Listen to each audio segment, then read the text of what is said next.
Ok, temos uma proposta de casamento, uma proposta de sociedade que parece fazer sentido, onde vocês já se conhecem minimamente para ter segurança para dar esse passo à frente. E agora? Bom, agora, como diria a vovó, o combinado nunca sai caro. Eu não sei se vovó tem noção da sabedoria que ela traz para as empresas quando ela diz que o combinado não sai caro. A quantidade de estresse, a quantidade de dinheiro, a quantidade de desgaste emocional que seria economizado se a gente dedicasse um pouquinho mais de tempo fazendo acordos que lá na frente vão fazer uma diferença gigantesca. Eu, nesse pouquíssimo tempo de estrada empreendedora, já vi milhões de reais deixados na mesa e algumas amizades se desfazendo porque simples acordos não foram feitos. Eu estou dizendo que se esses acordos fossem feitos, isso seria lá na frente evitado? Eu não sei porque eu não tenho bola de cristal nem volto no tempo. Mas o que eu sei é que muitas sociedades são construídas em cima de zero acordos ou pouquíssimos acordos, o que nos levam a uma das coisas que há de mais perigoso no mundo, que é suposições.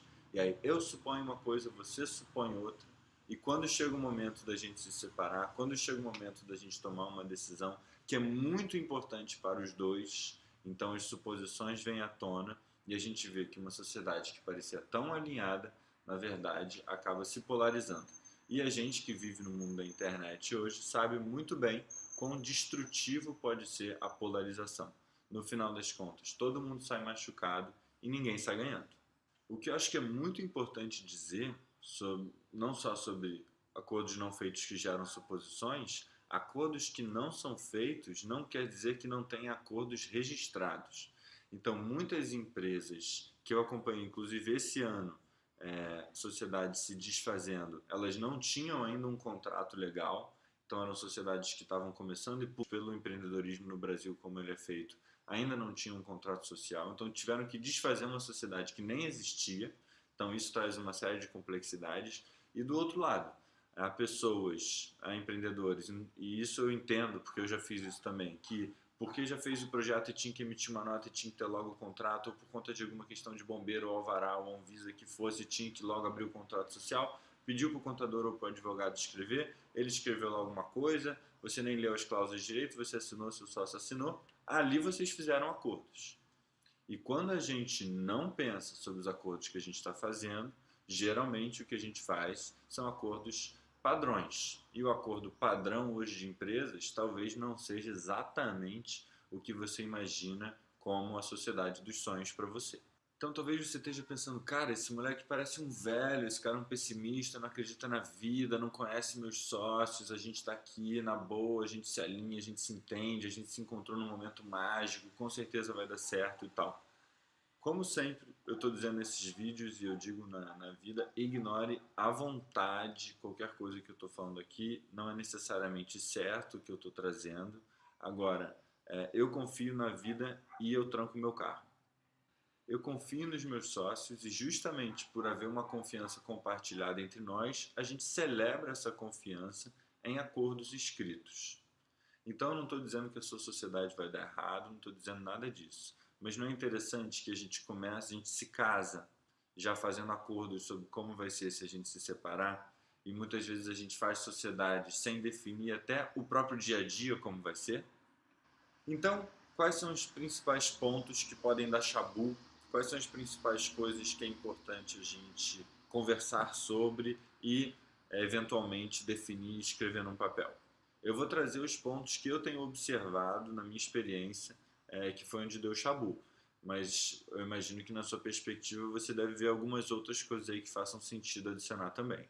Então, primeira questão: como entender o impacto que tem o dinheiro que cada um bota na empresa quando ela começa ou nos seus primeiros tempos de vida, caso ela não rode de maneira lucrativa?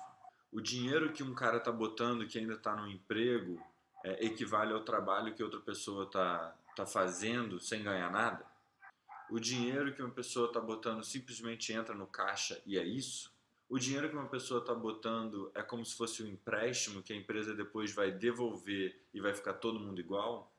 O dinheiro que a pessoa está botando está aumentando as cotas que ela tem na empresa?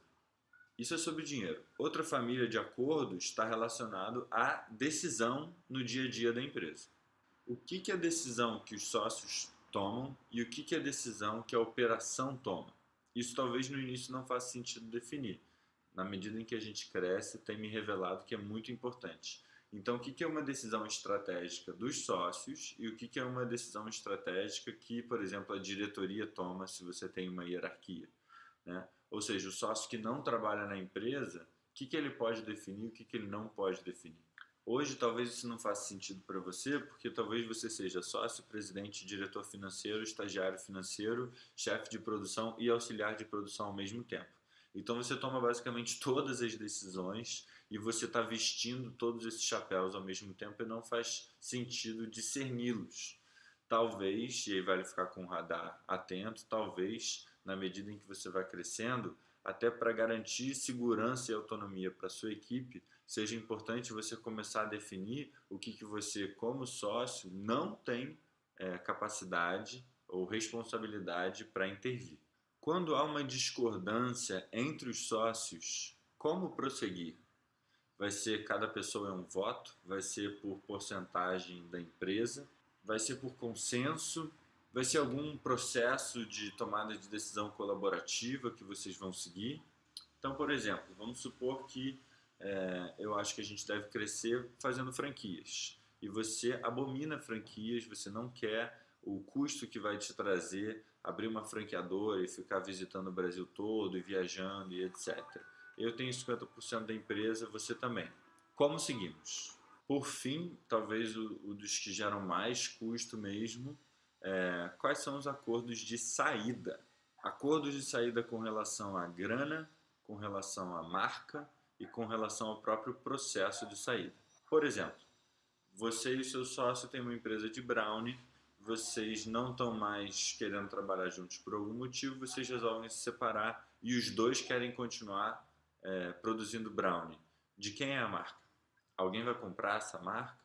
Os dois têm que começar marcas novas? Outro exemplo, a gente abriu uma empresa, tá tudo muito bem, tá tudo muito bom, aí eu resolvo me casar, ter filhos, acho que faz sentido ir morar numa ecovila, e aí eu me mudo e vou para 300 quilômetros de onde a empresa é, mas eu quero continuar como sócio. Eu posso continuar como sócio ou não posso? Ou eu quero sair da empresa. Eu posso vender minha parte da empresa? Quanto vale a minha parte da empresa? Se a empresa não tem o dinheiro que eu considero justo para me pagar, eu posso pegar uma pessoa de fora para botar dinheiro e aí vai ter um novo sócio dentro da sociedade que nós não conhecíamos? Existe algum processo que tem que acontecer?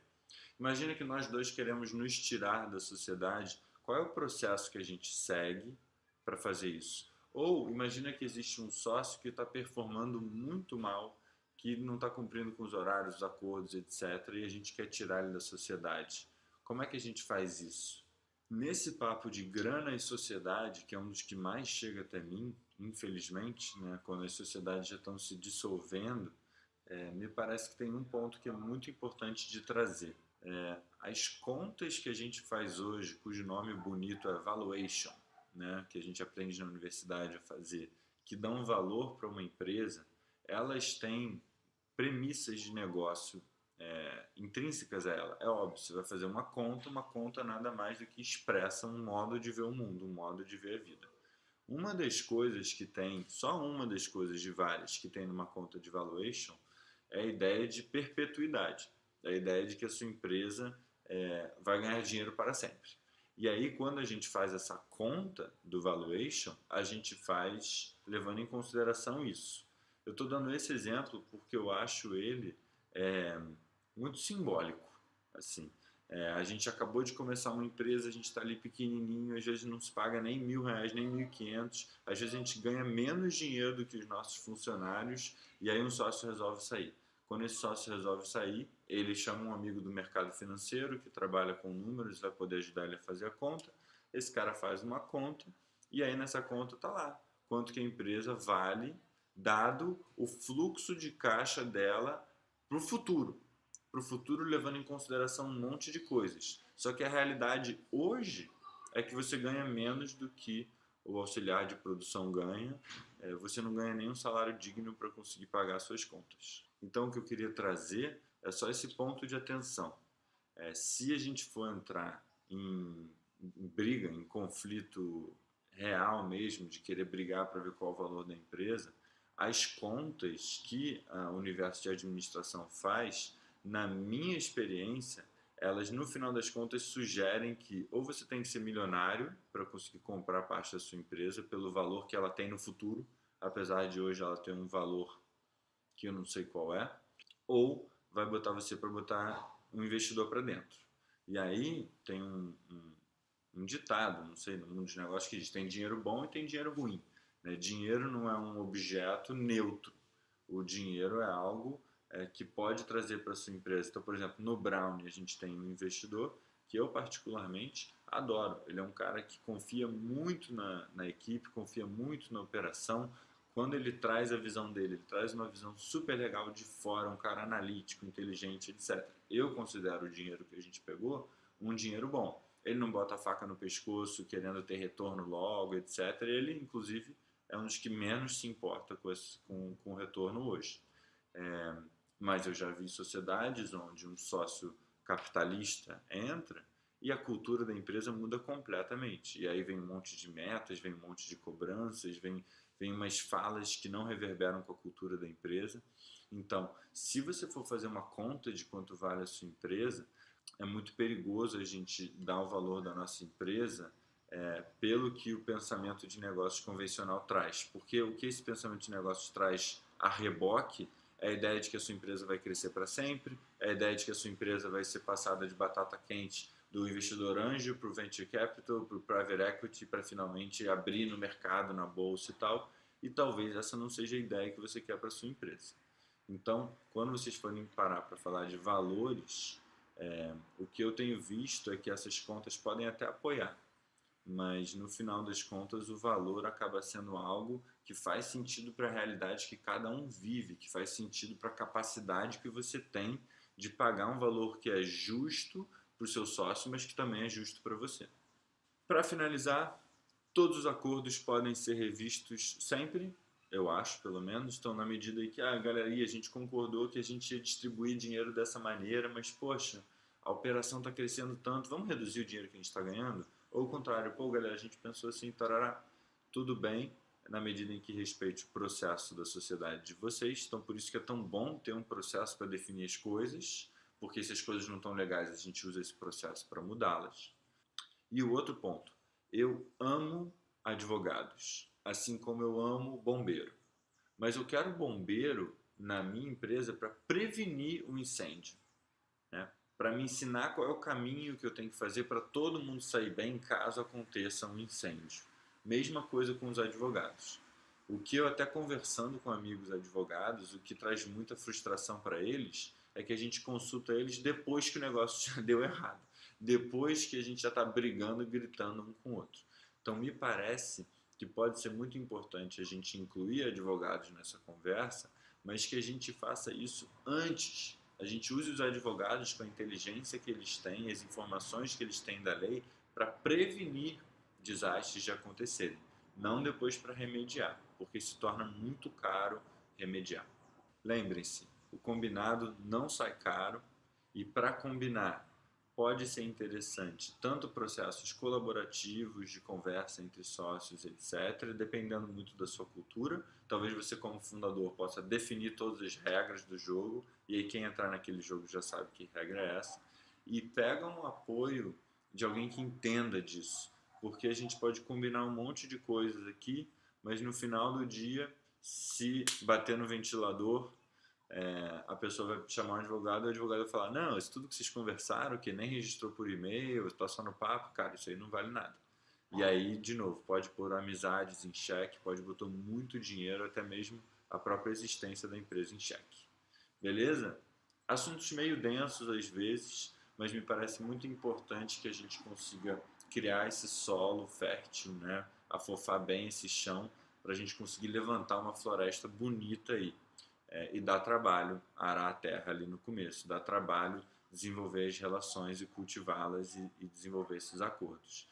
Nunca subestimem o quão diferentes a gente é ao pensar empresas, sociedade, futuro, e aqui tudo isso serve aos nossos sonhos. Então, me parece muito importante conversar sobre isso, ter clareza sobre isso e depois registrar isso. Tá bom?